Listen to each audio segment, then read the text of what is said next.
मेरे प्रिय 140 करोड़ परिवारजन,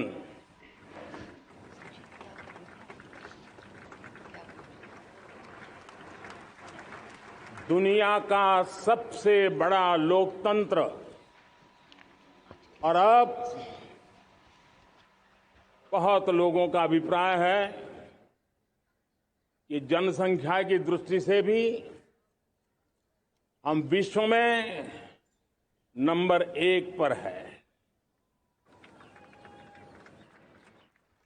इतना बड़ा विशाल देश, 140 करोड़ देश कि मेरे भाई बहन, मेरे परिवारजन आज आजादी का पर्व मना रहे हैं। मैं देश के कोटि कोटि जनों को,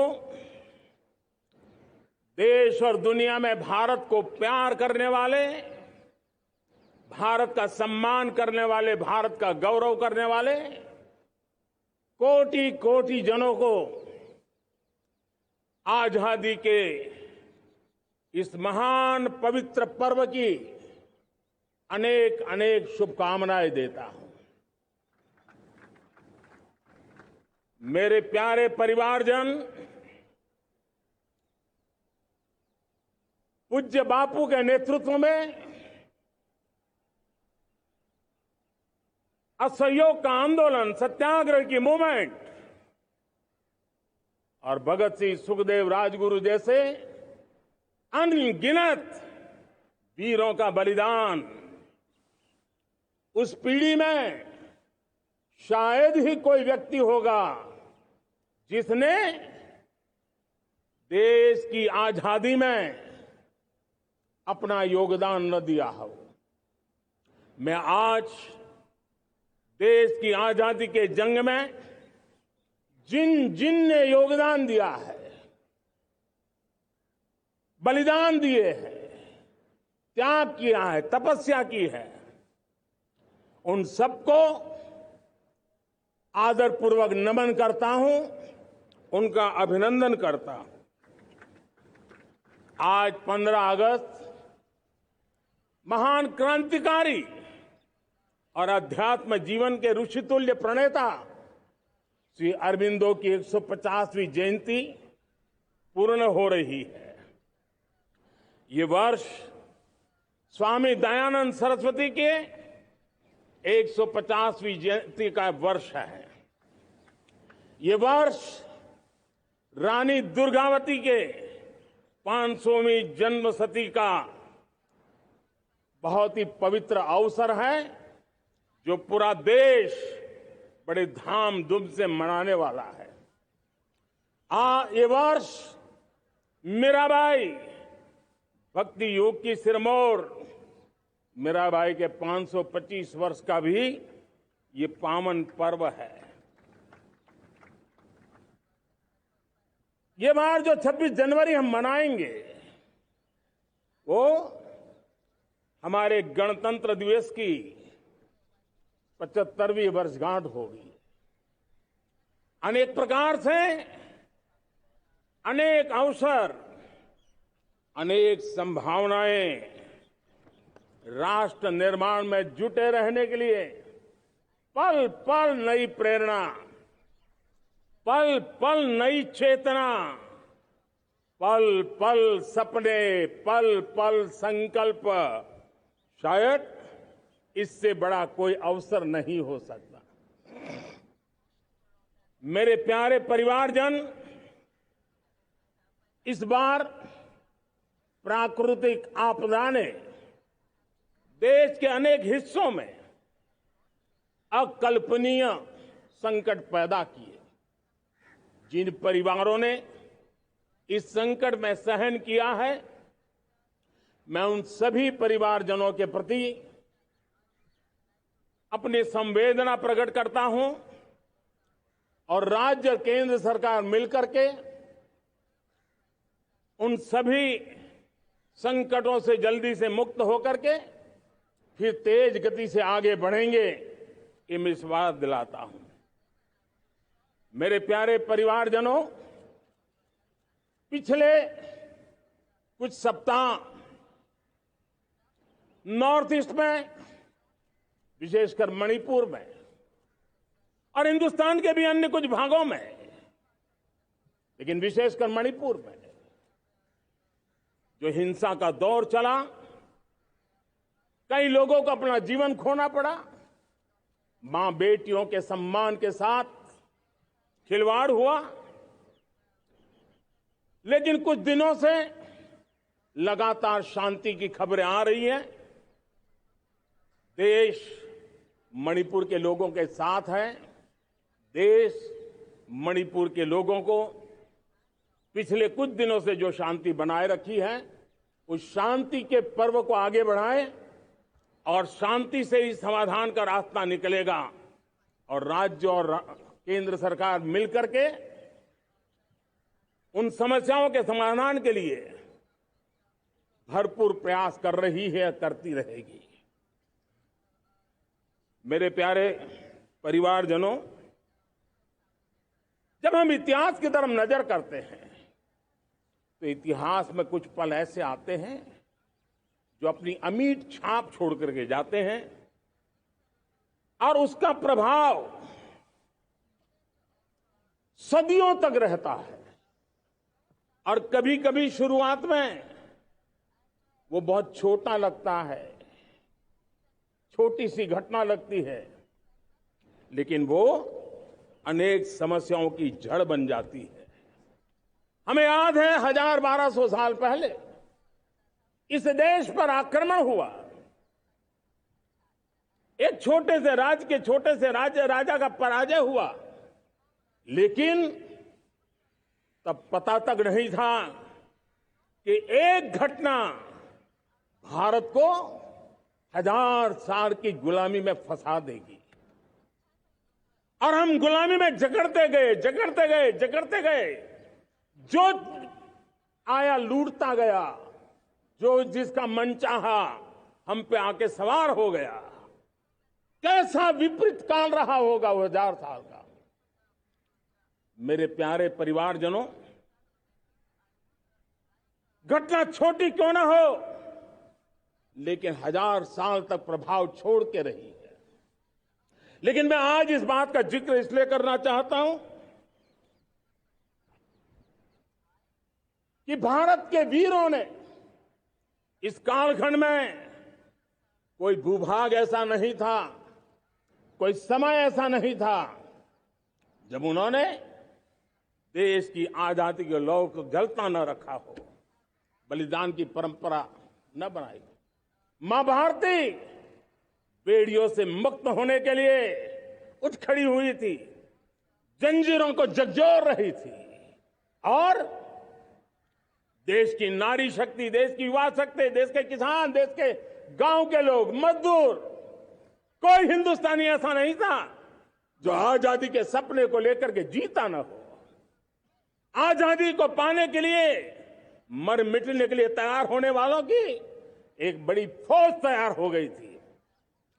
जेलों में जवानी खपाने वाले अनेक महापुरुष हमारे देश की आजादी को, इन गुलामी की बेड़ियों को तोड़ने के लिए लगे हुए थे। मेरे प्यारे परिवारजनों, जन चेतना का वो व्यापक रूप, त्याग और तपस्या का वो व्यापक रूप, जन जन के अंदर एक नए विश्वास जगाने वाला वो पल आखिरकार 1947 में देश आजाद हुआ। 1000 साल की गुलामी में संजोए हुए सपने देशवासी पूरे करते हुए देखे। साथियों, मैं 1000 साल पहले की बात इसलिए कह रहा हूं, मैं देख रहा हूं फिर एक बार देश के सामने एक मौका आया है। इस ऐसे कालखंड में हम जी रहे हैं, ऐसे कालखंड में हमने प्रवेश किया है और यह हमारा सौभाग्य है कि भारत के ऐसे अमृत काल में, यह अमृत काल का पहला वर्ष है, या तो हम जवानी में जी रहे हैं या हम मां भारती की गोद में जन्म ले चुके हैं। और ये कालखंड, मेरे शब्द लिख करके रखिए मेरे प्यारे परिवारजनों, इस कालखंड में जो हम करेंगे, जो कदम उठाएंगे, जितना त्याग करेंगे, तपस्या करेंगे, सर्वजन हिताय सर्वजन सुखाय, एक के बाद एक फैसले लेंगे, आने वाले 1000 साल का देश का स्वर्णिम इतिहास उससे अंकुरित होने वाला है। इस कालखंड में होने वाली घटनाएं आगामी 1000 साल के लिए इसका प्रभाव पैदा करने वाली है। गुलामी की मानसिकता से बाहर निकला हुआ देश पंच प्राण को समर्पित होकर के एक नए आत्मविश्वास के साथ आज आगे बढ़ रहा है।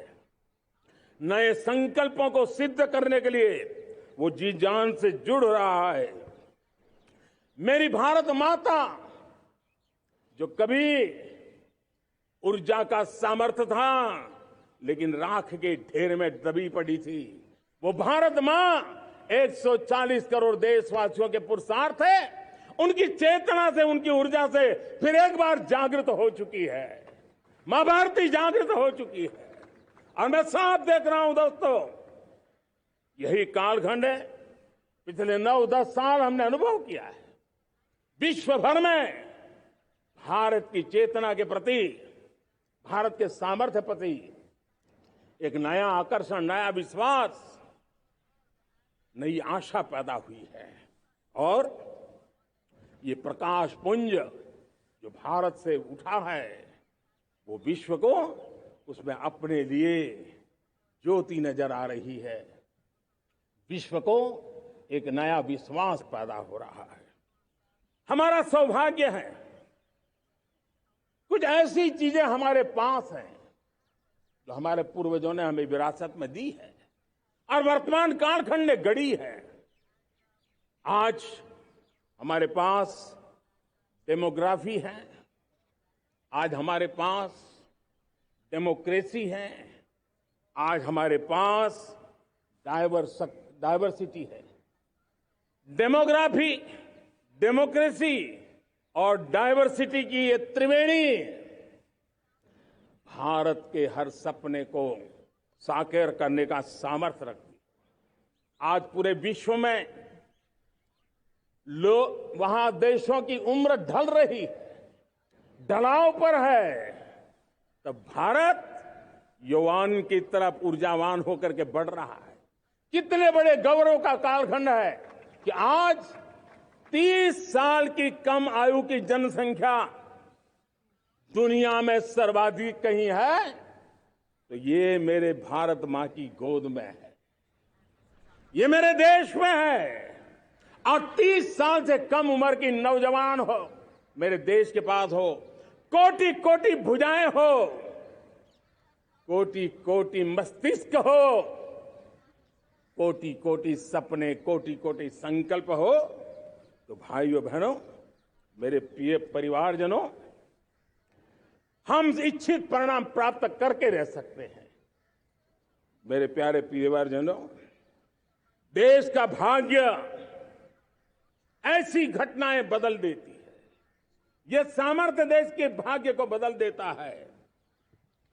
भारत 1000 साल की गुलामी और आने वाले 1000 साल के भव्य भारत के बीच में पड़ाव पर हम खड़े हैं, एक ऐसी संधि पर खड़े हैं। और इसलिए अब हमें न रुकना है, न दुविधा में जीना है। मेरे प्यारे प्रिय परिवारजनों, हमें खोई हुई उस विरासत का गर्व करते हुए, खोई हुई समृद्धि को प्राप्त करते हुए, हमें फिर एक बार, और ये बात मान के चले, हम जो भी करेंगे, हम जो भी कदम उठाएंगे, हम जो भी फैसला लेंगे, वो अगले 1000 साल तक अपनी दिशा निर्धारित करने वाला है, भारत के भाग्य को लिखने वाला है। मैं आज मेरे देश के नौजवानों को, मेरे देश की बेटे बेटियों को ये जरूर कहना चाहूंगा, जो सौभाग्य आज मेरे युवाओं को मिला है, ऐसा सौभाग्य शायद ही किसी के नसीब होता है जो आपके नसीब हुआ है। और इसलिए हमें ये गंवाना नहीं है। युवा शक्ति पर मेरा भरोसा है, युवा शक्ति में सामर्थ्य है, और हमारी नीतियां, हमारी रीतियां भी उस युवा सामर्थ्य को और बल देने के लिए है। आज मेरे युवाओं ने दुनिया में पहले 3 स्टार्टअप इकोसिस्टम में भारत को स्थान दिला दिया है। विश्व के युवाओं को अचंभा हो रहा है भारत के इस सामर्थ्य को लेकर के, भारत की इस ताकत को देख करके। आज दुनिया टेक्नोलॉजी ड्रिवन है और आने वाला युग टेक्नोलॉजी से प्रभावित रहने वाला है, और तब टेक्नोलॉजी में भारत की जो टैलेंट है उसकी एक नई भूमिका रहने वाली है। साथियों, मैं पिछले दिनों G20 समिट में बाली गया था, और बाली में दुनिया के समृद्ध देश, दुनिया के विकसित देश भी, उनके मुखिया मुझे भारत की डिजिटल इंडिया की सफलता के लिए बारीकियों से जानने के लिए इच्छुक थे। हर कोई इसका सवाल पूछता था, और जब मैं उनको कहता था कि भारत ने जो कमाल किया है ना, वो दिल्ली, मुंबई, चेन्नई तक सीमित नहीं है। भारत ने जो कमाल कर रहा है, मेरे टियर 2, टियर 3 सिटी के युवा भी आज मेरे देश का भाग्य गढ़ रहे हैं। छोटे छोटे स्थान के मेरे नौजवान, और मैं आज बड़े विश्वास से कहता हूं, देश का ये जो सामर्थ्य नया नजर आ रहा है, और इसलिए मैं कहता हूं, हमारे छोटे शहर आकार और आबादी में छोटे हो सकते हैं। ये हमारे छोटे छोटे शहर, हमारे कस्बे आकार और आबादी में छोटे हो सकते हैं, लेकिन आशा और आकांक्षा, प्रयास और प्रभाव वो किसी से कम नहीं है। वो सामर्थ्य उनके अंदर है। नए ऐप्स, नए सॉल्यूशन, टेक्नोलॉजी डिवाइस। अब खेलों की दुनिया देखिए, कौन बच्चे हैं? झुग्गी झोंपड़ी से निकले हुए बच्चे आज खेलों की दुनिया में पराक्रम दिखा रहे हैं। छोटे छोटे गांव के, छोटे छोटे कस्बे के नौजवान, हमारी बेटे बेटियां आज कमाल दिखा रही है। अब देखिए, मेरे देश की 100 जितनी स्कूल ऐसी हैं जहां के बच्चे सैटेलाइट बना करके सैटेलाइट छोड़ने की तैयारियां कर रही है। आज हजारों टिंकरिंग लैब नए वैज्ञानिकों का गर्भाधान कर रही है। आज हजारों टिंकरिंग लैब लाखों बच्चों को साइंस और टेक्नोलॉजी की राह पर आगे बढ़ने के लिए प्रेरणा दे रही है। मैं मेरे देश के नौजवानों को कहना चाहता हूं, अवसरों की कमी नहीं है। आप जितने अवसर चाहेंगे, ये देश आसमान से भी ज्यादा अवसर आपने देने का सामर्थ्य रखता है। मैं आज लाल किले की प्राचीर से मेरे देश की माताओं, बहनों, मेरे देश की बेटियों को हृदय से अभिनंदन करना चाहता हूं। देश आज जब पहुंचा है, अब विशेष शक्ति जुड़ रही है मेरी माताओं बहनों के सामर्थ्य की। आज देश प्रगति की राह पर चल पड़ा है, तो मैं मेरे किसान भाई बहनों का भी अभिनंदन करना चाहता हूं। ये आप ही का पुरुषार्थ है, ये आप ही का परिश्रम है कि देश आज कृषि क्षेत्र में आगे बढ़ रहा है। मैं मेरे मजदूरों का, मेरे श्रमिकों का, मेरे प्रिय परिवारजन, ऐसे कोटि कोटि श्रमिकों को आज मैं नमन करता हूं, उनका अभिनंदन कर रहा हूं। देश आज जो आधुनिकता की ओर बढ़ रहा है, विश्व की तुलना करने वाले सामर्थ्य के साथ नजर आ रहा है, उसके पीछे मेरे देश के मजदूरों का, मेरे देश के श्रमिकों का बहुत बड़ा योगदान है। आज समय कहता है कि लाल किले की प्राचीर से मैं उनका अभिनंदन करूं, उनका अभिवादन करूं, और ये मेरे परिवारजन 140 करोड़ देशवासी, मेरे इन श्रमिकों का, रेहड़ी पटरी वालों का, फूल सब्जी बेचने वालों का हम सम्मान करते हैं। मेरे देश को आगे बढ़ाने में, मेरे देश को प्रगति की नई ऊंचाई पर ले जाने में प्रोफेशनल्स की बहुत बड़ी भूमिका है, बढ़ती रही है। चाहे साइंटिस्ट हो, चाहे इंजीनियर्स हो, डॉक्टर्स हो, नर्सेज हो, शिक्षक हो, आचार्य हो, यूनिवर्सिटीज हो, गुरुकुल हो, हर कोई मां भारती का भविष्य उज्जवल बनाने के लिए अपनी पूरी ताकत से लगा हुआ है। मेरे प्यारे परिवारजनों, राष्ट्रीय चेतना वो एक ऐसा शब्द है जो हमें चिंताओं से मुक्त कर रहा है, और आज वो राष्ट्रीय चेतना ये सिद्ध कर रही है कि भारत का सबसे बड़ा सामर्थ्य बना है भरोसा, भारत का सबसे बड़ा सामर्थ्य बना है विश्वास। जन जन में हमारा विश्वास, जन जन का सरकार पर विश्वास, जन जन का देश के उज्जवल भविष्य पर विश्वास, और विश्व का भी भारत के प्रति विश्वास। ये विश्वास हमारी नीतियों का है, हमारी रीति का है। भारत के उज्जवल भविष्य को जिस निर्धारित मजबूत कदमों से हम आगे बढ़ा रहे हैं, उसका है।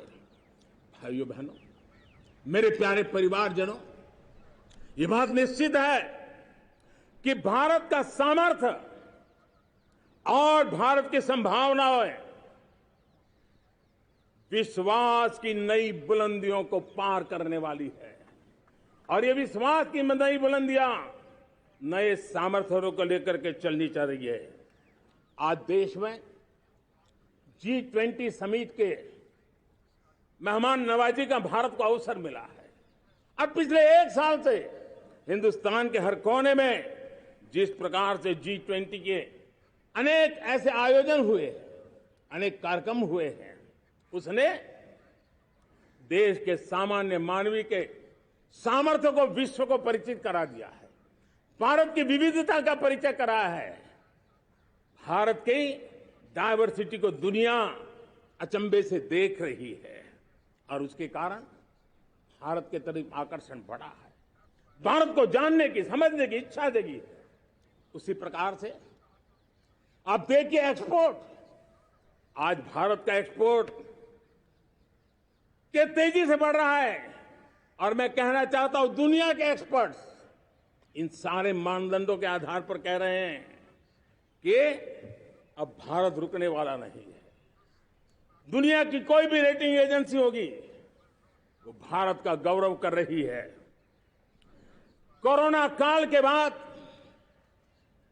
दुनिया एक नए सिरे से सोचने लगी, और मैं विश्वास से देख रहा हूं कि जिस प्रकार से द्वितीय महायुद्ध के बाद, द्वितीय विश्व युद्ध के बाद दुनिया ने एक नया वर्ल्ड ऑर्डर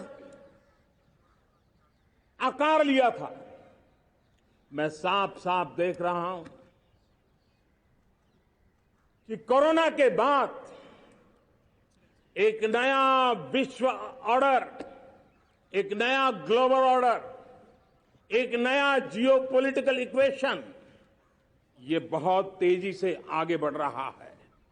जियोपॉलिटिकल इक्वेशन की सारे व्याख्याएं बदल रही है, परिभाषाएं बदल रही है, और मेरे प्यारे परिवारजनों, आप गौरव करेंगे।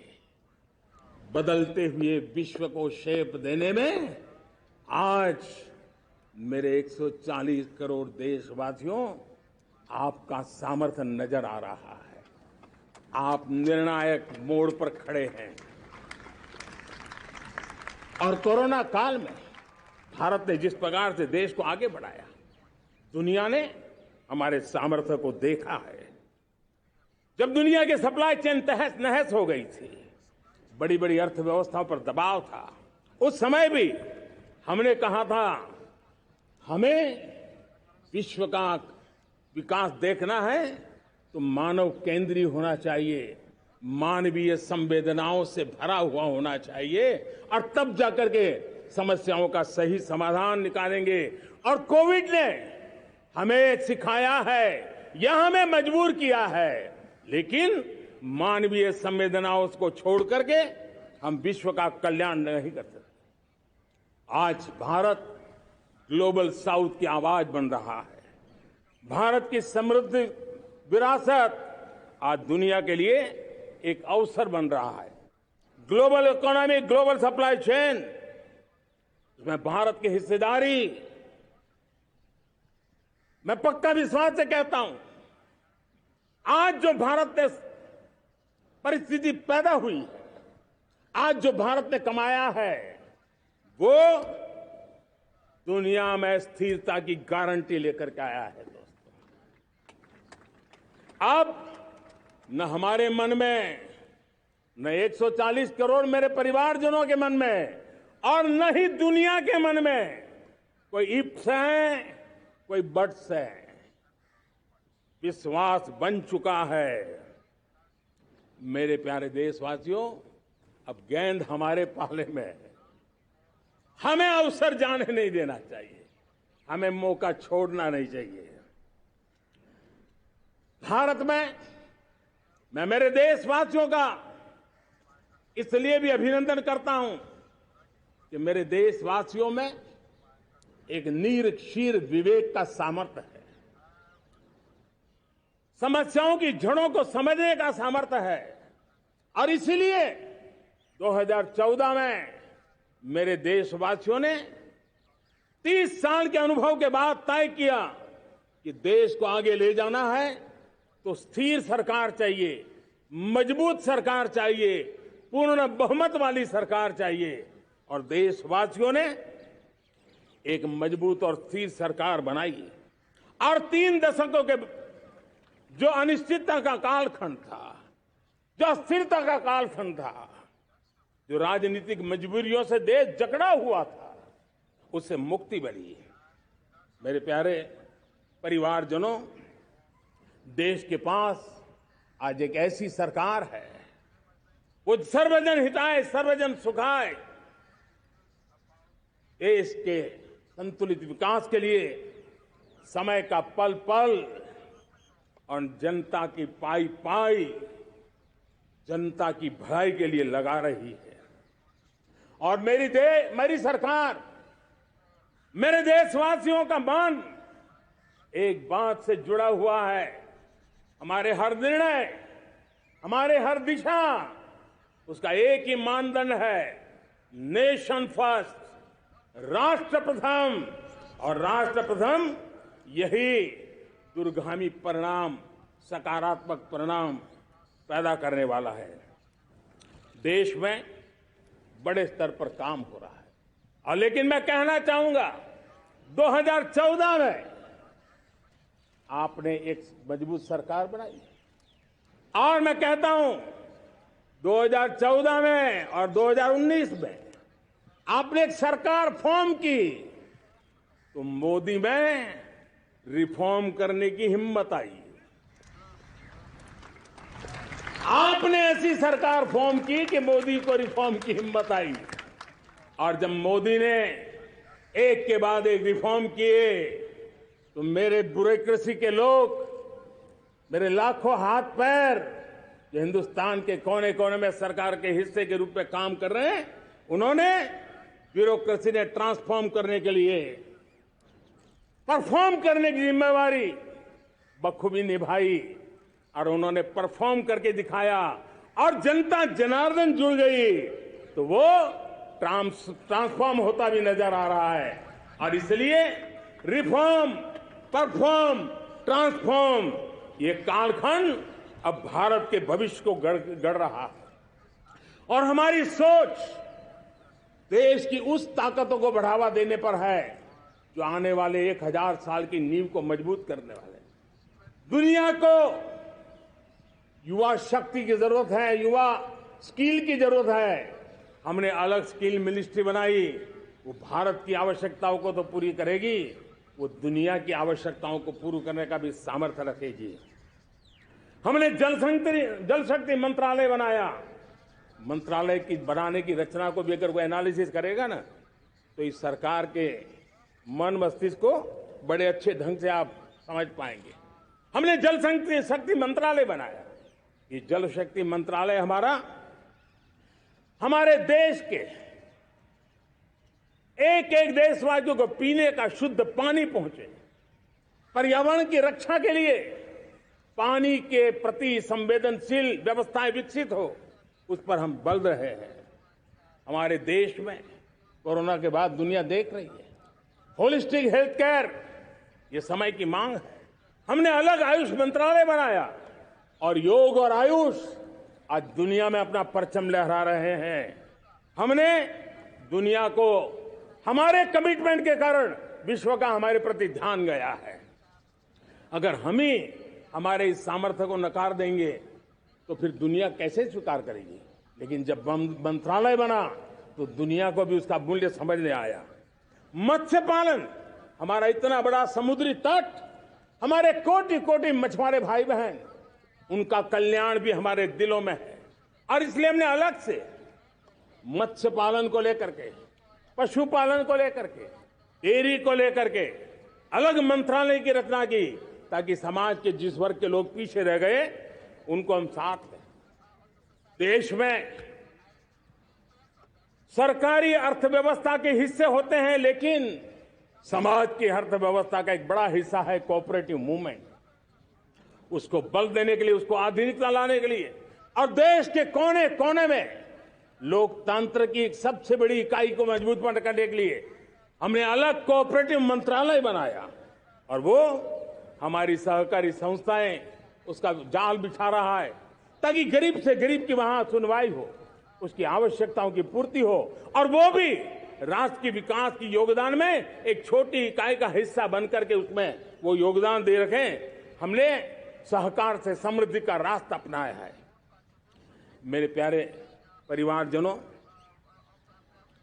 जब हम लोग 14 में आए थे तो हम वैश्विक अर्थव्यवस्था में 10वें नंबर पर थे, और आज 140 करोड़ देशवासियों का पुरुषार्थ रंग लाया है कि हम विश्व की अर्थव्यवस्था में 5वें नंबर पर पहुंच चुके हैं।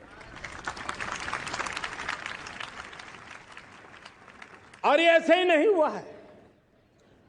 जो एक भ्रष्टाचार का राक्षस देश को दबोचे हुए थे, लाखों करोड़ के घोटाले अर्थव्यवस्था को डामाडोल कर रहे थे, गवर्नेंस फ्रेजाइल फाइल में देश की पहचान होने लगी थी, लीकेजेस को हमने बंद किया, मजबूत अर्थव्यवस्था बनाई, हमने गरीब कल्याण के लिए ज्यादा से ज्यादा धन खर्चने का प्रयास किया।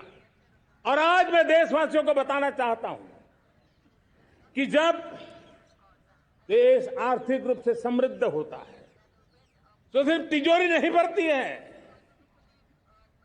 देश का सामर्थ्य बढ़ता है, देशवासियों का सामर्थ्य बढ़ता है। और तिजोरी का पाई पाई अगर ईमानदारी से जनता जनार्दन के लिए खर्च करने का संकल्प लेने वाली सरकार हो तो परिणाम के साथ है। मैं 10 साल का हिसाब तिरंगे की साक्षी में लाल किले की प्राचीर से मेरे देशवासियों को दे रहा हूं। आंकड़े देख करके आपको लगेगा इतना बड़ा बदलाव, इतना बड़ा सामर्थ्य। 10 साल पहले राज्यों को 30 लाख करोड़ रुपए भारत सरकार की तरफ से जाते थे। पिछले 9 साल में यह आंकड़ा 100 लाख करोड़ पर पहुंचा है। पहले स्थानीय निकाय के विकास के लिए भारत सरकार के खजाने से 70,000 करोड़ रुपया जाता था, आज वो 3 लाख करोड़ से भी ज्यादा जा रहा है। पहले गरीबों के घर बनाने के लिए 90,000 करोड़ रुपया खर्च होता था, आज वो 4 गुना होकर के 4 लाख करोड़ से भी ज्यादा खर्च गरीबों के घर बनाने के लिए हो रहा है। पहले गरीबों को यूरिया सस्ता मिले, जो यूरिया की बैग दुनिया के कुछ बाजारों में 3,000 में बिकती है, वो यूरिया की बैग मेरे किसानों को 300 में मिले। और इसलिए देश की सरकार 10 लाख करोड़ रुपया मेरे किसानों की यूरिया में सब्सिडी दे रहा है। मुद्रा योजना 20 लाख करोड़ रुपए, उससे भी ज्यादा मेरे देश के नौजवानों को स्वरोजगार के लिए, अपने व्यवसाय के लिए, अपने कारोबार के लिए दिए हैं। 8 करोड़ लोगों ने नया कारोबार शुरू किया है, और 8 करोड़ लोगों ने कारोबार शुरू किया है ऐसा नहीं, हर कारोबारी ने एक या दो लोगों को रोजगार दिया है। 8 से 10 करोड़ नए लोगों को रोजगार देने का सामर्थ्य ये मुद्रा योजना से लाभ लेने वाले 8 करोड़ नागरिकों को करा है। एमएसएमईज को करीब 3.5 लाख करोड़ रुपए की मदद से कोरोना के संकट में भी उनको डूबने नहीं दिया, मरने नहीं दिया, उनको एक ताकत दी है। 1 रैंक 1 पेंशन मेरे देश के सेना के जवानों का एक सम्मान का विषय था। 70,000 करोड़ रुपया भारत की तिजोरी से आज पहुंचा है, मेरे निवृत्त सेना के नायकों के जेब में, उनके परिवार में पहुंचा है। सभी कैटेगरी में, मैंने तो कुछ ही गिनाए, मैं ज्यादा समय लेना नहीं चाहता। हर कैटेगरी में पहले की तुलना में अनेक गुना धन देश के विकास के लिए, कोने कोने में रोजगार पैदा करने के लिए, पाई पाई का उपयोग भारत का भाग्य बदलने के लिए हो, और इसलिए हमने काम किया है। और मेरे प्यारे प्रियजनों, इतना ही नहीं, हमने इन सारे प्रयासों का परिणाम है कि आज 5 साल के मेरे कार्यकाल में, 5 साल के कार्यकाल में, 5 साल में 13.5 करोड़ मेरे गरीब भाई बहन गरीबी की जंजीरों को तोड़ करके न्यू मिडिल क्लास के रूप में बाहर आए हैं। जीवन का इससे बड़ा कोई संतोष नहीं होता। मेरे प्यारे प्रिय परिवारजनों, और जब 13.5 करोड़ लोग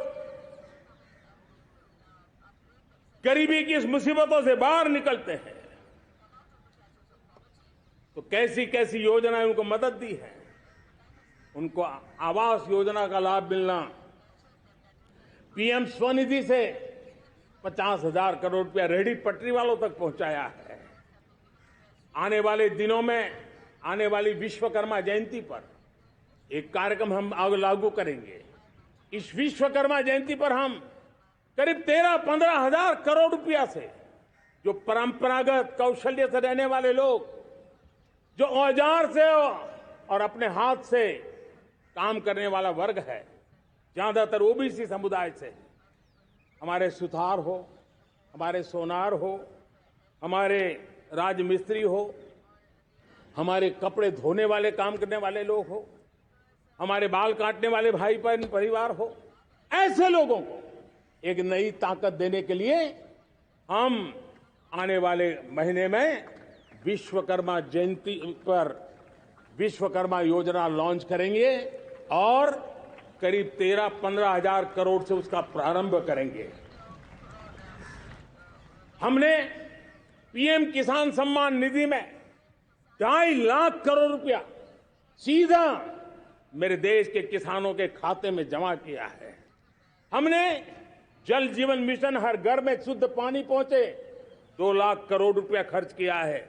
हमने आयुष्मान भारत योजना, ताकि गरीब को बीमारी के कारण अस्पताल जाने से जो मुसीबत होती थी उसको मुक्ति दिलाना, उसको दवाई मिले, उसका उपचार हो, ऑपरेशन हो, अच्छे से अच्छी हॉस्पिटल में हो।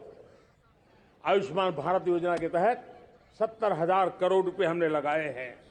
पशुधन, देश ने कोरोना वैक्सीन की बात तो देश को याद है, 40,000 करोड़ रुपए लगाए, वो तो याद है। लेकिन आपको जानकर के खुशी होगी, हमने पशुधन को बचाने के लिए करीब करीब 15,000 करोड़ रुपया पशुधन के टीकाकरण के लिए लगाया है। मेरे प्यारे देशवासियों, मेरे प्यारे परिवारजनों, जन औषधि केंद्रों ने देश के सीनियर सिटीजन्स को, देश के मध्यम वर्गीय परिवार को एक नई ताकत दी है। जिस संयुक्त परिवार में अगर किसी को एक डायबिटीज जैसा हो जाए, 2-3 हजार रुपया दवाई का बिल स्वाभाविक हो जाता है। हमने जन औषधि केंद्र से जो दवाई बाजार में 100 रुपए में मिलती है, वो 10 रुपया, 15 रुपया, 20 रुपए में दी।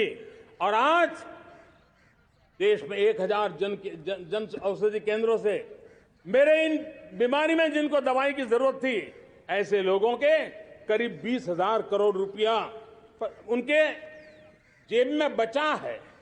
और ये ज्यादातर मध्यम वर्ग के परिवार के लोग हैं। लेकिन आज उसकी सफलता को देखते हुए मैं देशवासियों को कहना चाहता हूं, जैसे हम एक विश्वकर्मा योजना लेकर के समाज के उस वर्ग को छूने वाले हैं, अब देश में 10,000 जन औषधि केंद्र से हम 25,000 जन औषधि केंद्र का लक्ष्य लेकर के आने वाले दिनों में काम करने वाले हैं।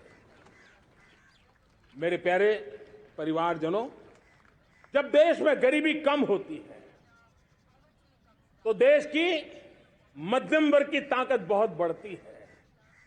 और अगर दुनिया में, और मैं आपको विश्वास दिलाता हूं, आने वाले 5 साल में मोदी का गारंटी है, देश पहले 3 वैश्विक इकोनॉमी में अपना जगह ले लेगा। ये पक्का जगह ले लेगा। आज जो 13.5 करोड़ गरीबी से बाहर हुए आए हुए लोग हैं, वो एक प्रकार से मध्यम वर्ग की ताकत बन जाते हैं। जब गरीब की खरीद शक्ति बढ़ती है तो मध्यम वर्ग की व्यापार शक्ति बढ़ती है। जब गांव की खरीद शक्ति बढ़ती है तब कस्बे और शहर की आर्थिक व्यवस्था और तेज गति से दौड़ती है। और यही इंटरकनेक्टेड हमारा अर्थचक्र होता है। हम उसको बल लेकर के आगे चलना चाहते हैं। मेरे प्यारे परिवारजनों, शहर के अंदर जो कमजोर लोग रहते हैं, बिना घर को मुसीबत रहती है, मध्यम वर्ग के परिवार अपना खुद का घर का सपना देख रहे हैं, हम उसके लिए भी आने वाले कुछ सालों के लिए एक योजना लेकर के आ रहे हैं। और जिसमें ऐसे मेरे परिवारजन जो शहरों में अपना घर, शहरों में रहते हैं लेकिन किराए के मकान पे रहते हैं, झुग्गी झोपड़ी में रहते हैं, चाल में रहते हैं, अनऑथराइज कॉलोनीज में रहते हैं, ऐसे मेरे परिवारजन अगर अपना मकान बनाना चाहते हैं तो बैंक से जो लोन मिलेगा उसके ब्याज के अंदर राहत देकर के लाखों रुपयों की मदद करने का हमने निर्णय किया है। मेरे मध्यम वर्ग के परिवार को जब 2 लाख से 7 लाख इनकम टैक्स की सीमा बढ़ जाती है तो सबसे बड़ा लाभ सैलरी क्लास को होता है, मेरे मध्यम वर्ग को होता है। इंटरनेट का डेटा बहुत महंगा था 2014 के पहले, आज दुनिया का सबसे सस्ता इंटरनेट का डेटा का खर्चा हो रहा है। हर परिवार के पैसे बच रहे हैं। मेरे प्यारे परिवारजनों, विश्व कोरोना के बाद अभी तक उभर नहीं पाया है। युद्ध ने फिर एक नई मुसीबत पैदा की है। आज दुनिया महंगाई के संकट से जूझ रही है। पूरी दुनिया की अर्थव्यवस्था को महंगाई ने दबोच के रखा है। हम भी दुनिया से जिन सामान की जरूरत होती है लाते हैं, तो हमें सामान तो इंपोर्ट करते हैं। हमारा दुर्भाग्य है कि हमें महंगाई भी इंपोर्ट करनी पड़ती है, क्योंकि पूरी दुनिया को महंगाई ने जकड़ के रखा है। लेकिन मेरे प्यारे परिवारजनों, भारत ने महंगाई को नियंत्रित रखने के लिए भरसक प्रयास किए हैं। पिछले कालखंड की तुलना में हमें कुछ सफलता भी मिली है, लेकिन इतने से संतोष नहीं मान सकते। दुनिया से हमारी चीजें अच्छी है, इतने बात से हम सोच नहीं सकते।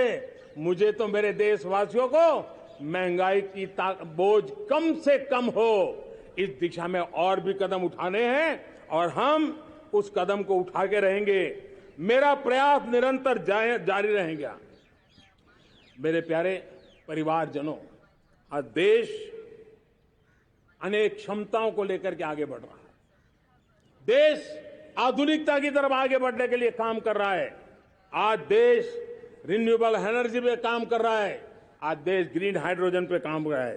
देश की स्पेस पे क्षमता बढ़ रही है, तो देश की डीप सी मिशन में भी सफलता के साथ आगे चल रहा है। देश में रेल आधुनिक हो रही है, तो वंदे भारत बुलेट ट्रेन भी आज देश के अंदर काम कर रही है। गांव-गांव पक्की सड़कें बन रही है, तो इलेक्ट्रिक बसें, मेट्रो की रचना भी आज देश में हो रहे हैं। आज गांव-गांव तक इंटरनेट पहुंच रहा है, तो क्वांटम कंप्यूटर के लिए भी देश तय कर रहता है। नैनो यूरिया, नैनो डीएपी, उस पर काम हो रहा है, तो दूसरी तरफ जैविक खेती पर भी हम बल दे रहे हैं। आज किसान उत्पादक संघ एफपीओ का निर्माण हो रहा है, तो हम सेमीकंडक्टर का भी निर्माण करने के लिए चाह रहे हैं। हम दिव्यांगजनों के लिए एक सुगम भारत के निर्माण के लिए काम करते हैं, तो हम पैरालंपिक में भी हिंदुस्तान का तिरंगा झंडा गाड़ने के लिए मेरे दिव्यांगजनों को सामर्थ्यवान बना रहे हैं। हम खिलाड़ियों को स्पेशल ट्रेनिंग दे रहे हैं।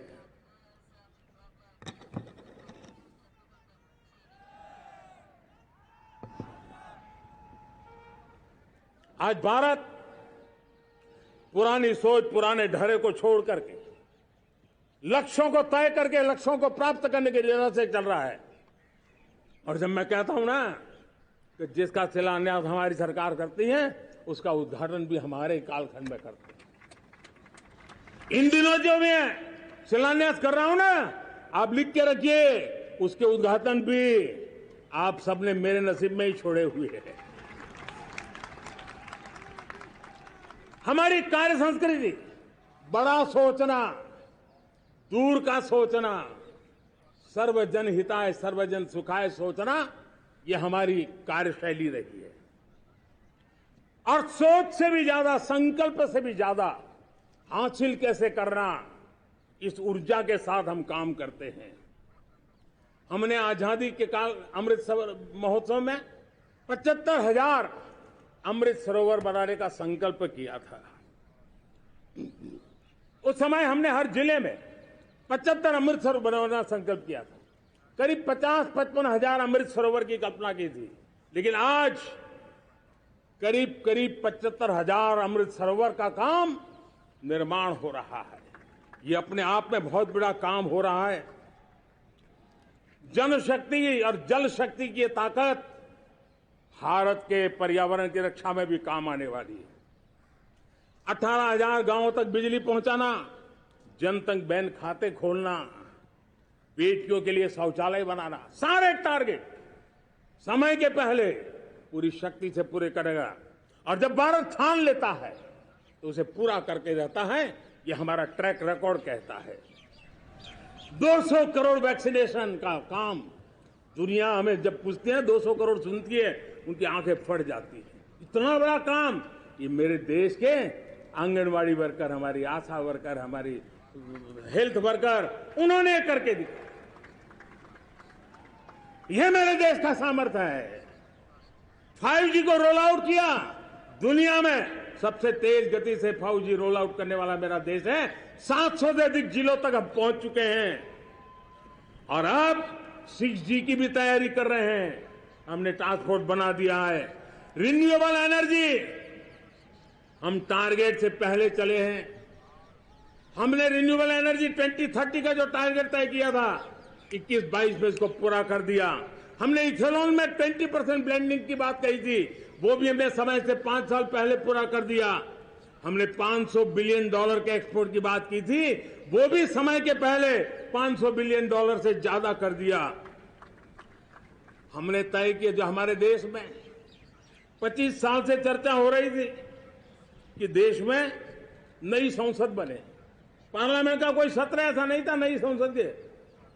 ये मोदी है, समय के पहले नई संसद बना करके रख दिया। मेरे प्यारे भाई बहनों, ये काम करने वाली सरकार है, निर्धारित लक्ष्यों को पार करने वाली सरकार है। ये नया भारत है, ये आत्मविश्वास से भरा हुआ भारत है।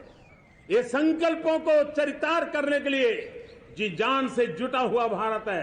और इसलिए ये भारत न रुकता है, ये भारत न थकता है, ये भारत न हाँफता है और न ही ये भारत हारता है।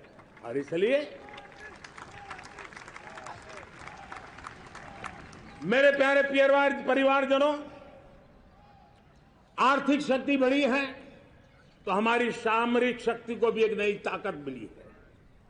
हमारी सीमाएं पहले से अधिक सुरक्षित हुई है और मेरे सीमा पर बैठे हुए मेरे जवान जो देश की सीमाओं की रक्षा कर रहे हैं और मेरे देश की आंतरिक सुरक्षा के संभालने वाले यूनिफॉर्म फोर्सेज, मैं आजादी के इस पावन पर्व पर उनको भी अनेक अनेक बधाई देते हुए मेरी बात को आगे बढ़ाता हूं।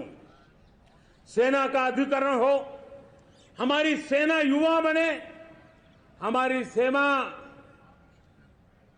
बैटल के लिए रेडी, युद्ध योग्य बने, इसलिए निरंतर रिफॉर्म का काम आज हमारी सेना में हो रहा है। मेरे प्यारे परिवारजनों, आए दिन हम लोग सुना करते थे, यहां बम धमाका हुआ, वहां बम धमाका हुआ, हर जगह पे लिखा हुआ रहता था कि इस बैग को मत छूना, अनाउंसमेंट होते रहते थे। आज देश सुरक्षा की अनुभूति कर रहा है और जब सुरक्षा होती है, शांति होती है, तो प्रगति के नए अरमान हम पूरे कर सकते हैं। उसको लिए सीरियल बम धमाके का जमाना बीती हुई बात हो गई है। निर्दोषों के जो मौत होते थे वो बीते हुए कल की बात हो गई है। आज देश में आतंकी हमलों में भारी कमी आई है। नक्सल प्रभावित क्षेत्रों में भी बहुत बड़ा बदलाव आया है, बहुत बड़ा परिवर्तन का एक वातावरण बना है। मेरे प्यारे परिवारजनों, प्रगति के हर चीज में, लेकिन जब 2047 हम एक विकसित भारत का सपना लेकर के चल रहे हैं तब, और वो सपना नहीं, 140 करोड़ देशवासियों का संकल्प है और उस संकल्प को सिद्ध करने के लिए परिश्रम की पराकाष्ठा भी है। और उसकी सबसे बड़ी ताकत होती है वो राष्ट्रीय चरित्र होता है।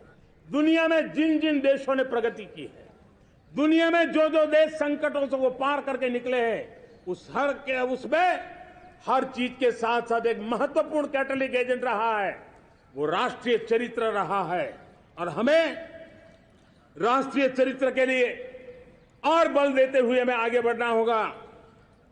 हमारा देश, हमारा राष्ट्रीय चरित्र ओजस्वी हो, तेजस्वी हो, पुरुषार्थी हो, पराक्रमी हो, प्रखर हो, ये हम सबका सामूहिक दायित्व है।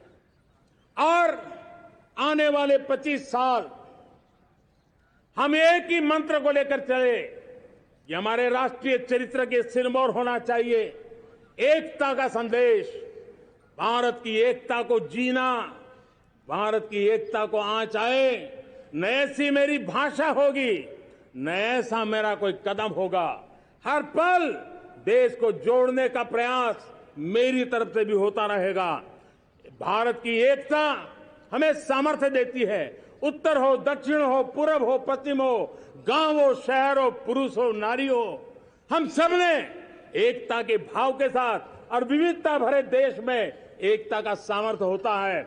और दूसरी महत्व की बात मैं देख रहा हूं, अगर 2047 में हमें हमारे देश को विकसित भारत के रूप में देखना है तो हमें श्रेष्ठ भारत के मंत्र को जीना होगा, हमें चरितार्थ करना होगा। अब हमारे प्रोडक्शन में, मैंने 2014 में कहा था जीरो डिफेक्ट, जीरो इफेक्ट। दुनिया के किसी भी टेबल पर मेक इन इंडिया चीज हो तो दुनिया को विश्वास होना चाहिए, इससे बेहतर दुनिया में कुछ नहीं हो सकता है। ये अल्टीमेट होगा। हमारी हर चीज, हमारी सर्विसेज होगी तो श्रेष्ठ होगी, हमारे शब्द की ताकत होगी तो श्रेष्ठ होगी, हमारी संस्थाएं होगी तो श्रेष्ठ होगी, हमारी निर्णय प्रक्रियाएं होगी तो श्रेष्ठ होगी। ये श्रेष्ठता का भाव लेकर के हमें चलना होगा। तीसरी बात है, देश में आगे बढ़ाने के लिए एक अतिरिक्त शक्ति का सामर्थ्य भारत को आगे ले जाने वाला है और वो है विमेन लेड डेवलपमेंट। आज भारत गर्व से कह सकता है कि दुनिया में नागरिक उड्डयन में अगर किसी एक देश में सबसे ज्यादा विमेन पायलट है तो मेरे देश में है। आज चंद्रयान की गति हो, मून मिशन की बात हो, मेरी विमेन साइंटिस्ट उसका नेतृत्व कर रहे हैं। आज विमेन सेल्फ हेल्प ग्रुप हो, मेरी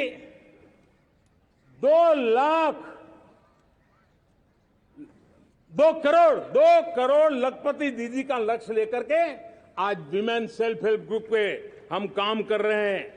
हम हमारी नारी शक्ति के सामर्थ्य को बढ़ावा देते हुए विमेन लेड डेवलपमेंट के, और जब G20 में मैंने विमेन लेड डेवलपमेंट के विषय को आगे बढ़ाया है तो पूरा G20 समूह इसके महत्व को स्वीकार कर रहा है और उसके महत्व को स्वीकार कर करके वो उसको बहुत बल दे रहे हैं। उसी प्रकार से भारत विविधताओं से भरा देश है। असंतुलित विकास के हम शिकार रहे हैं।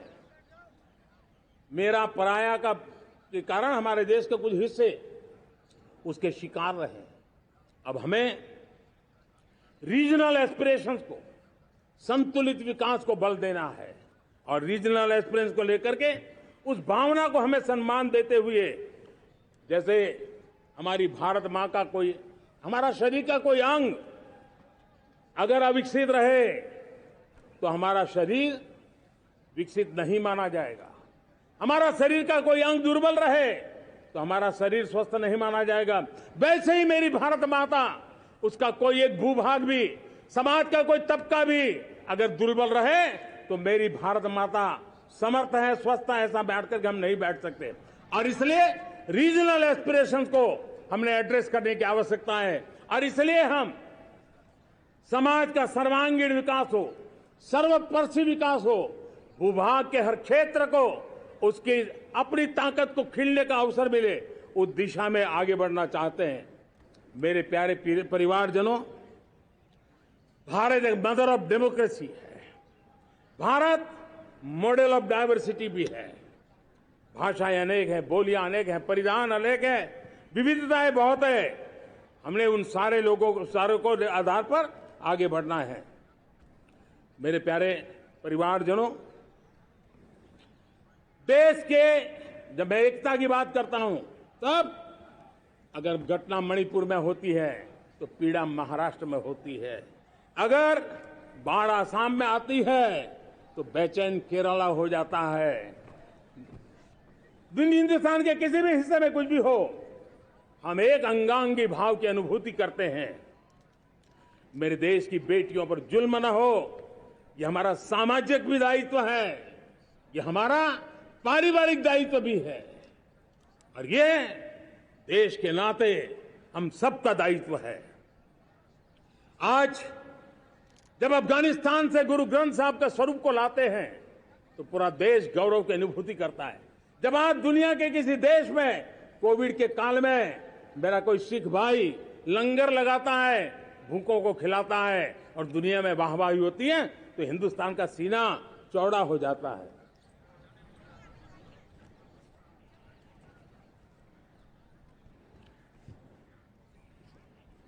मेरे प्यारे परिवारजनों, हमारे लिए जब नारी सम्मान की बात करते हैं, मुझे अभी एक देश में दौरा कर रहा था तो वहां एक बहुत ही सीनियर मिनिस्टर, उसने मुझे एक सवाल पूछा। उसने कहा, आपके यहां बेटियां साइंस और इंजीनियरिंग के विषयों की पढ़ाई करती हैं क्या?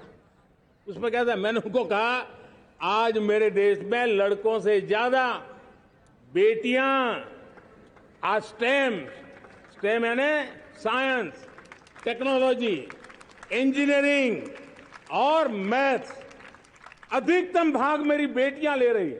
तो उनके लिए अचरज था। ये सामर्थ्य आज हमारे देश का देख रहा है। मेरे प्यारे परिवारजनों, आज 10 करोड़ महिलाएं विमेन सेल्फ हेल्प में जुड़ी हुई है। और विमेन सेल्फ हेल्प ग्रुप के साथ आप गांव में जाएंगे तो आपको बैंक वाली दीदी मिलेगी, आपको आंगनवाड़ी वाली दीदी मिलेगी, आपको दवाई देने वाली दीदी मिलेगी। और अब मेरा सपना है 2 करोड़ लखपति दीदी बनाने का, गांव में 2 करोड़ लखपति दीदी। और इसके लिए एक नया अभिगम भेजा, साइंस और टेक्नोलॉजी। हमारे गांव की महिलाओं का भी सामर्थ्य देखता हूं मैं, और इसलिए हम एक नई योजना सोच रहे हैं कि हमारे एग्रीकल्चर सेक्टर में टेक्नोलॉजी आए, एग्रीटेक को बल मिले। इसलिए विमेन सेल्फ हेल्प ग्रुप की बहनों को हम ट्रेनिंग देंगे, ड्रोन चलाने की, ड्रोन रिपेयरिंग की हम ट्रेनिंग देंगे, और हजारों ऐसे विमेन सेल्फ हेल्प ग्रुप को भारत सरकार ड्रोन देगी, ट्रेनिंग देगी, और हमारे एग्रीकल्चर के काम में ड्रोन की सेवाएं उपलब्ध हो। इसके लिए हम शुरुआत करेंगे।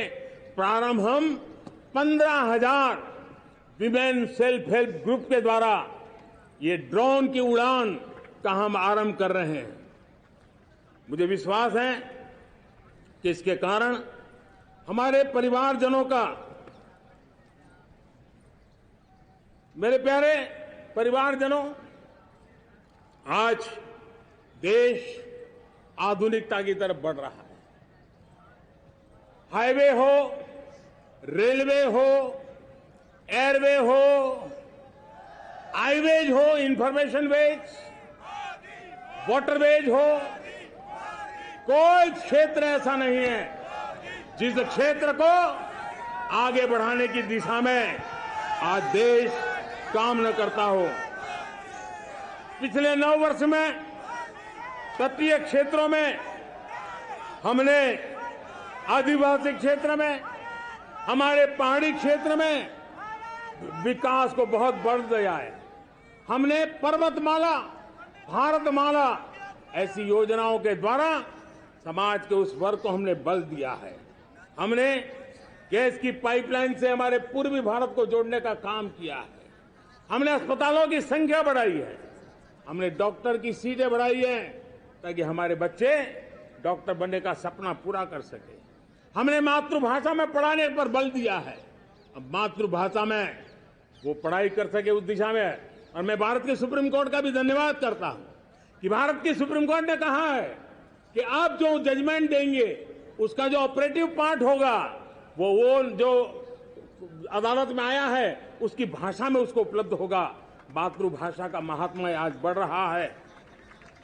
मेरे प्यारे भाई परिवारजनों, आज तक हमारे देश के जो बॉर्डर विलेज हैं, हमने वाइब्रेंट बॉर्डर विलेज का एक कार्यक्रम शुरू किया है। और वाइब्रेंट बॉर्डर विलेज, अब तक इसके लिए कहा जाता था देश के आखिरी गांव। हमने उस पूरी सोच को बदला है, वो देश का आखिरी गांव नहीं है। सीमा पर जो नजर आ रहा है वो मेरे देश का पहला गांव है। अगर सूरज उगता है पूरब में तो उस तरफ के गांव में पहली सूरज की किरण आती है। अगर सूरज ढलता है तो इस तरफ के गांव में आखिरी किरण उसका लाभ मिलता है। ये मेरे पहले गांव है और मुझे खुशी है कि आज मेरे इस कार्यक्रम के विशेष मेहमान, ये जो पहले गांव है, सीमावर्ती गांव है, उसके 600 प्रधान आज इस लाल किले की प्राचीर के इस महत्वपूर्ण कार्यक्रम का हिस्सा बनने के लिए आए। पहली बार वो इतनी दूर तक आए हैं, नए संकल्प और सामर्थ्य के साथ जुड़ने के लिए आया है। मेरे प्यारे परिवारजनों, हमने संतुलित विकास के लिए एस्पिरेशनल डिस्ट्रिक्ट, एस्पिरेशनल ब्लॉक की कल्पना की और आज उसके सुखद परिणाम मिल रहे हैं। आज राज्य के जो नॉर्मल पैरामीटर्स हैं, जो एस्पिरेशनल डिस्ट्रिक्ट कभी बहुत पीछे थे, वो आज राज्य में भी अच्छा करने लग गए हैं। और मुझे विश्वास है कि आने वाले दिनों में ये हमारे आकांक्षी जिले, हमारे आकांक्षी बॉल अवश्य आगे बढ़ेंगे। जैसे मैंने कहा था, भारत का चरित्र की चर्चा कर रहा था, तो मैंने पहला कहा था भारत की एकता, दूसरा कहा था भारत श्रेष्ठता की तरफ बल दें, तीसरा कहा था विमेन लेड डेवलपमेंट की मैंने बात कही थी, और मैं आज एक बात और कहना चाहता हूं कि हम जैसे रीजनल एस्पिरेशन, मैंने चौथी बात कही थी, पांचवी महत्व की बात, और भारत ने उस दिशा में जाओ, और वो है हमारा राष्ट्रीय चरित्र विश्व मंगल के लिए सोचने वाला होना चाहिए। हमें देश को इतना मजबूत बनाना है जो विश्व मंगल के लिए भी अपनी भूमिका अदा करे। और आज कोरोना के बाद मैं देख रहा हूं जिस प्रकार से संकट की घड़ी में देश ने दुनिया की मदद की, उसका परिणाम है कि आज दुनिया में हमारा देश एक विश्व मित्र के रूप में, विश्व का अटूट साथी के रूप में आज मेरे देश की पहचान बनी है। हमें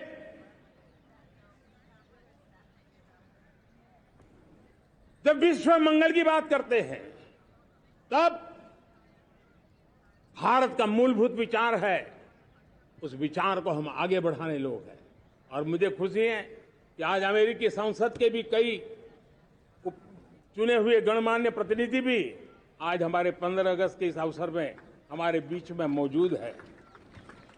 भारत की सोच कैसी है, हम विश्व मंगल की बात को कैसे आगे बढ़ाते हैं। अब देखिए, हम जब सोचते हैं तो क्या कहते हैं, हमने दुनिया के सामने ये दर्शन रखा है और दुनिया उस दर्शन को लेकर के हमारे साथ जुड़ रही है। हमने कहा one sun, one world, one grid. Renewable energy के क्षेत्र में एक बहुत बड़ा हमारा स्टेटमेंट है, आज दुनिया उसको स्वीकार कर रही है। कोविड के बाद हमने दुनिया को कहा हमारा अप्रोच होना चाहिए वन अर्थ, वन हेल्थ। समस्याओं का समाधान तभी होगा जब मानव को, पशु को, पौधे को बीमारी के संबंध में समान रूप से एड्रेस किया जाएगा, तब जाकर के हम करेंगे। हमने G20 समिट के लिए दुनिया के सामने कहा है one world, one family, one future. इस सोच को लेकर के चल रहे हैं। हमने क्लाइमेट को लेकर के दुनिया जो संकट से जूझ रही है, हमने रास्ता दिखाया है, लाइफ मिशन लॉन्च किया है, लाइफस्टाइल फॉर एनवायरमेंट। हमने दुनिया के सामने इंटरनेशनल सोलर अलायंस बनाया और आज दुनिया के कई देश इंटरनेशनल सोलर अलायंस का हिस्सा बन रहे हैं। हमने बायोडायवर्सिटी का महत्व देखते हुए बिग कैट अलायंस की व्यवस्था को हमने आगे बढ़ाया है।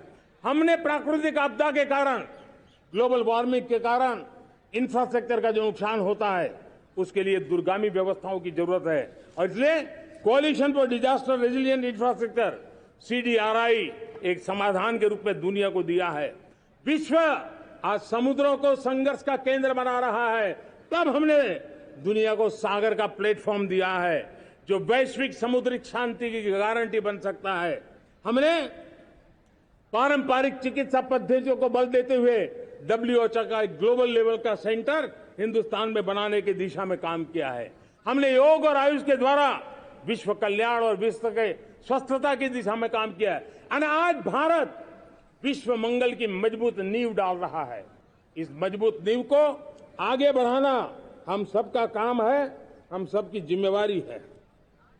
मेरे प्यारे परिवारजनों, सपने अनेक है, संकल्प साफ है, नीतियां स्पष्ट है, नियत के सामने कोई सवाल या निशान नहीं है, लेकिन कुछ सच्चाइयों को हमें स्वीकार करना पड़ेगा और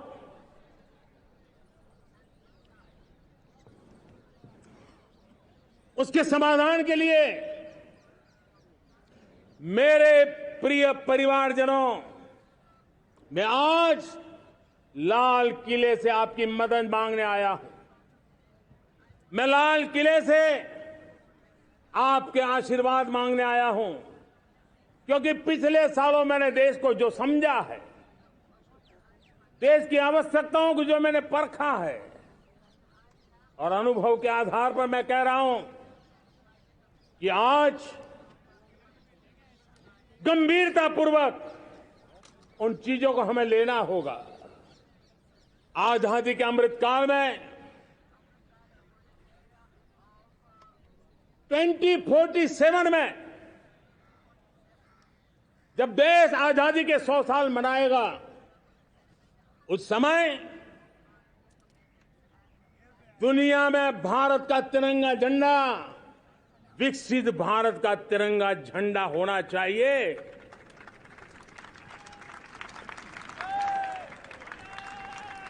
रत्ती भर भी हमें रुकना नहीं है, पीछे नहीं हटना है। और इसके लिए शुचिता, पारदर्शिता और निष्पक्षता, ये पहली मजबूती की जरूरत है। हमें उस मजबूती को जितना ज्यादा खाद पानी दे सकते हैं, संस्थाओं के माध्यम से दे सकते हैं, नागरिक के नाते दे सकते हैं, परिवार के नाते दे सकते हैं, ये हमारा सामूहिक दायित्व होना चाहिए। और इसलिए पिछले 75 साल का इतिहास देखिए, भारत के सामर्थ्य में कोई कमी नहीं थी।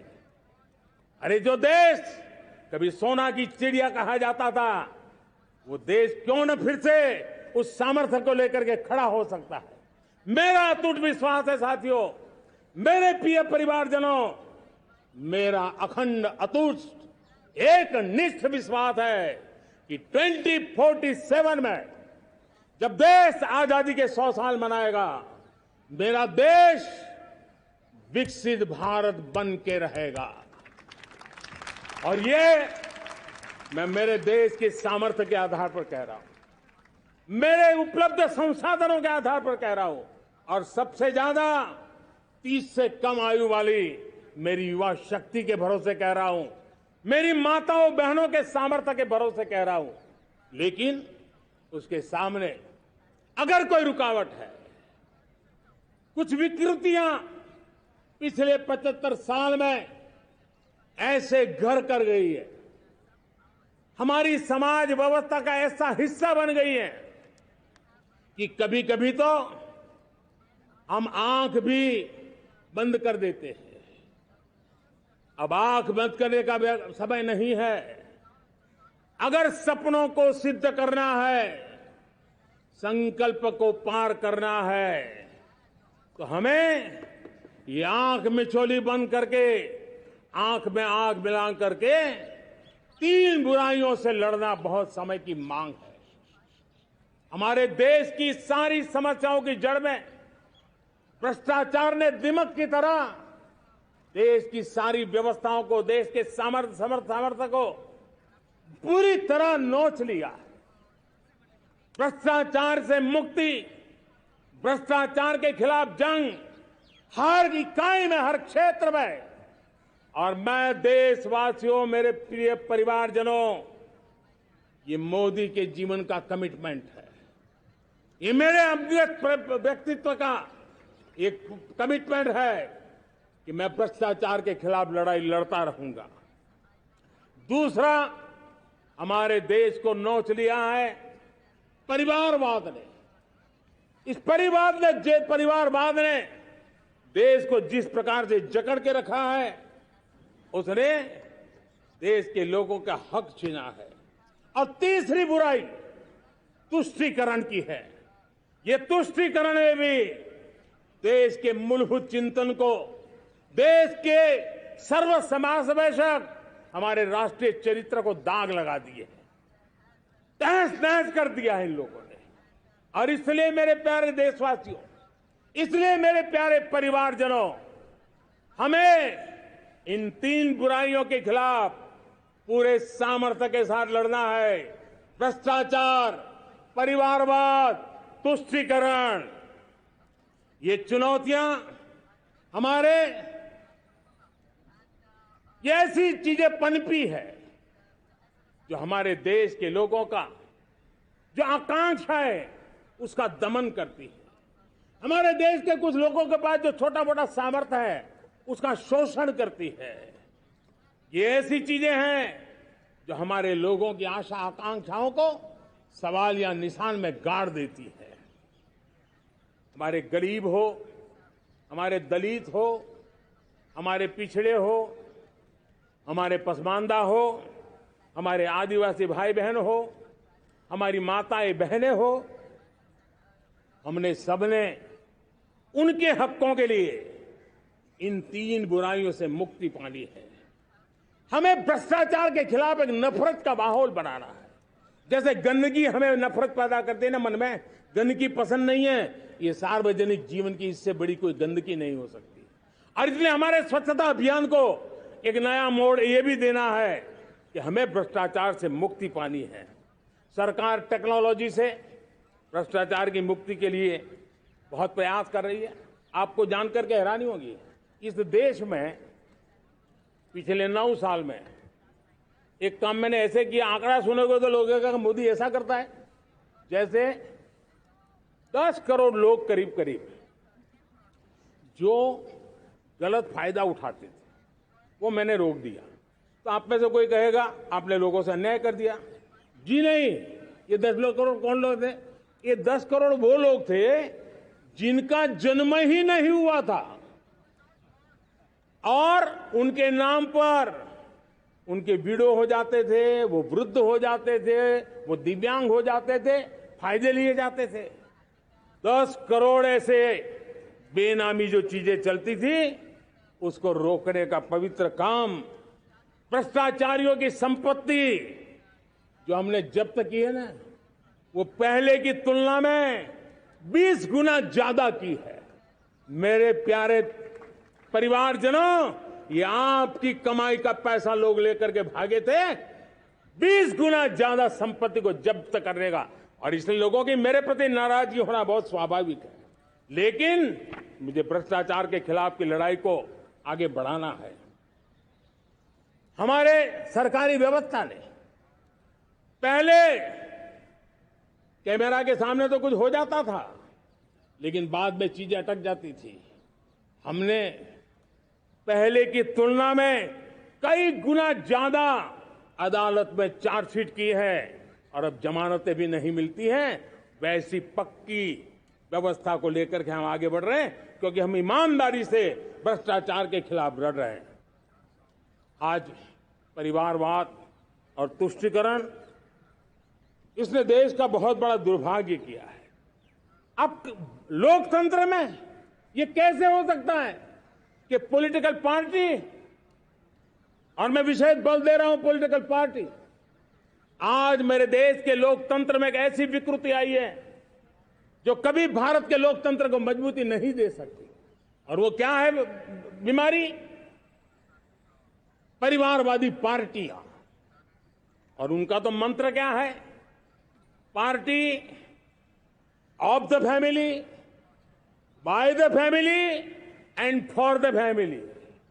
इनका तो जीवन मंत्र यही है कि उनकी पॉलिटिकल पार्टी, उनका राजनीतिक दल परिवार का, परिवार के द्वारा और परिवार के लिए, परिवारवाद और भाई भतीजावाद प्रतिभाओं के दुश्मन होते हैं, योग्यता को नकारते हैं, सामर्थ्य को स्वीकार नहीं करते हैं। और इसलिए परिवारवाद इस देश के लोकतंत्र की मजबूती के लिए उसकी मुक्ति जरूरी है। सर्वजन हिताय सर्वजन सुखाय, हर किसी को हक मिले इसलिए, और सामाजिक न्याय के लिए भी ये बहुत। उसी प्रकार से तुष्टीकरण ने सामाजिक न्याय का सबसे बड़ा नुकसान किया। अगर सामाजिक न्याय को तबाह किसी ने किया है तो ये तुष्टीकरण की सोच, तुष्टीकरण की राजनीति, तुष्टीकरण का सरकारी योजनाओं का तरीका, इसने सामाजिक न्याय को मौत के घाट उतार दिया है। और इसलिए हमें तुष्टीकरण, भ्रष्टाचार, ये विकास का सबसे बड़ा दुश्मन है। अगर देश विकास चाहता है, देश 2047 विकसित भारत का सपना का साकार करना चाहता है, तो हमारे लिए आवश्यक है कि हम किसी भी हालत में देश में भ्रष्टाचार को सहन नहीं करेंगे। इस मूड को लेकर के चलना चाहिए। मेरे प्यारे परिवारजनों, हम सबका एक बहुत बड़ा महत्वपूर्ण दायित्व है। आपने जिस प्रकार से जिंदगी जी है, हमारे आने वाली पीढ़ी को ऐसी जिंदगी जीने के लिए मजबूर करना, यह हमारा गुनाह है। यह हमारा दायित्व है कि हमारे आने वाली पीढ़ी को हम ऐसा समृद्ध देश दें, ऐसा संतुलित देश दें, ऐसा सामाजिक न्याय की धरोहर वाला देश दें, ताकि छोटी छोटी चीजों को पाने के लिए उन्हें कभी भी संघर्ष न करना पड़े। हम सभी का कर्तव्य, हर नागरिक का कर्तव्य है, और ये अमृत काल कर्तव्य काल है। हम कर्तव्य से पीछे नहीं उठ सकते। हमें वो भारत बनाना है जो पूज्य बापू के सपनों का था। हमें वो भारत बनाना है जो हमारे स्वतंत्र सेनानियों का सपना था। हमें वो भारत बनाना है जो हमारे वीर शहीदों का था, हमारी वीरांगनाओं का था, जिन्होंने मातृभूमि के लिए अपना जीवन दे दिया था। मेरे प्यारे परिवारजनों, मैं जब 2014 में आपके पास आया था, तब 2014 में मैं परिवर्तन का वादा लेकर के आया था। 2014 में मैंने आपको वादा किया था, मैं परिवर्तन लाऊंगा, और 140 करोड़ मेरे परिवारजन, आपने मुझ पे भरोसा किया और मैंने विश्वास पूरा करने की कोशिश की। रिफॉर्म, परफॉर्म, ट्रांसफॉर्म, वो 5 साल जो वादा था वो विश्वास में बदल गया, क्योंकि मैंने परिवर्तन का वादा किया था। रिफॉर्म, परफॉर्म, ट्रांसफॉर्म के द्वारा मैंने इस वादे को विश्वास में बदल दिया। कठोर परिश्रम किया है, देश के लिए किया है, शान से किया है, सिर्फ और सिर्फ नेशन फर्स्ट, राष्ट्र सर्वोपरि, इस भाव से किया है। 2019 में परफॉर्मेंस के आधार पर आप सबने मुझे फिर से आशीर्वाद दिया। परिवर्तन का वादा मुझे यहां ले आया, परफॉर्मेंस मुझे दोबारा ले आया, और आने वाले 5 साल अभूतपूर्व विकास के हैं। 2047 के सपने को साकार करने का सबसे बड़ा स्वर्णिम पल आने वाले 5 साल है। और अगली बार 15 अगस्त को इसी लाल किले से मैं आपको देश की उपलब्धियां, आपके सामर्थ्य, आपके संकल्प, उसमें हुई प्रगति, उसकी जो सफलता है, उसके गौरवगान, उससे भी अधिक आत्मविश्वास के सामने, आपके सामने मैं प्रस्तुत करूंगा। मेरे प्यारे प्रियजनों, मेरे परिवारजनों, मैं आप में से आता हूं, मैं आपके बीच से निकला हूं, मैं आपके लिए जीता हूं। अगर मुझे सपना भी आता है तो आपके लिए आता है। अगर मैं पसीना भी बहाता हूं तो आपके लिए बहाता हूं, क्योंकि इसलिए नहीं कि आपने मुझे दायित्व दिया है, मैं इसलिए कर रहा हूं कि आप मेरे परिवारजन हैं, और आपके परिवार के सदस्य के नाते मैं आपके किसी दुख को देख नहीं सकता हूं, मैं आपके सपनों को चूर चूर होते नहीं देख सकता हूं, मैं आपके संकल्प को सिद्धि तक ले जाने के लिए आपका एक साथी बन करके, आपका एक सेवक बन करके, आपके साथ जुड़े रहने का, आपके साथ जीने का, आपके लिए जूझने का मैं संकल्प लेकर के चला हुआ इंसान हूं। और मुझे विश्वास है, हमारे पूर्वजों ने आजादी के लिए जो जंग लड़ा था, जो सपने देखे थे, वो सपने हमारे साथ है। आजादी के जंग में जिन्होंने बलिदान दिया था, उनके आशीर्वाद हमारे साथ है और 140 करोड़ देशवासियों को एक ऐसा अवसर आया है।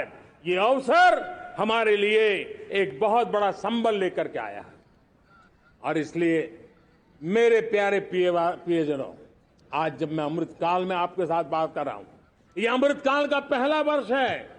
ये अमृतकाल के पहले वर्ष पर जब मैं आपसे बात कर रहा हूं तो मैं आपको पूरे विश्वास से कहना चाहता हूं, चलता चलाता काल चक्र, चलता चलाता काल चक्र, अमृत काल का भाल चक्र, चलता चलाता काल चक्र, अमृत काल का भाल चक्र, सबके सपने, सबके सपने, अपने सपने, सबके सपने, अपने सपने, पनपे सपने सारे, सबके सपने, अपने सपने, पनपे सपने सारे,